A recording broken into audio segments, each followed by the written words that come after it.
ഇന്ത്യയിലെ സർവ്വ ക്രിസ്ത്യൻ സഭകളുടെയും അനൈക്യവും വിശ്വാസവൈരുദ്ധ്യങ്ങളും ശവസംസ്കാര ചടങ്ങുകളിൽ പോലും തർക്കങ്ങൾക്കും തല്ലുകൂടലുകൾക്കും കാരണമാകുമ്പോൾ സമസ്ത ക്രിസ്ത്യൻ സഭകളുടെയും സമന്വയം സ്വപ്നം കണ്ട് metropolitan archbishop Sunny Alappad.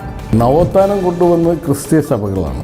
പക്ഷേ ആ കാലത്തെ നിയമാവലി അതുതന്നെയാണോ ഇപ്പോൾ ഫോളോ ചെയ്യുന്നത് എല്ലാ സഭകളും? തെമ്മാടിക്കുഴി എന്ന് പറഞ്ഞ കൺസെപ്റ്റ് ഇപ്പം തന്നെ ഇല്ലാതെയായി. അത് കോമൺ ഏരിയയാണ് ശരിക്കും. മതപരിവർത്തനം ക്രിസ്തു തന്നെ ഒന്നും പറഞ്ഞിട്ടില്ല.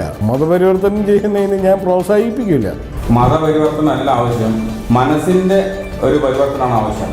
ഇന്ന് സുവിശേഷ പ്രസംഗത്തിനേക്കാൾ അധികം ചില പള്ളികളിൽ എന്തുമാത്രം പിരിവ് നൽകും, അല്ലെങ്കിൽ പിരിവ് കിട്ടാൻ വേണ്ടിയിട്ടുള്ള ഭീഷണികൾ പല കുദാശകളും നടത്തി കൊടുക്കില്ല എന്നുള്ള ന്യൂസുകൾ എല്ലാം ഞാൻ വായിക്കുന്നു. ഇതെല്ലാം ക്രിസ്തീയ സഭയ്ക്കും ക്രിസ്തീയ വിശ്വാസത്തിനും എതിര് തന്നെയാണ്.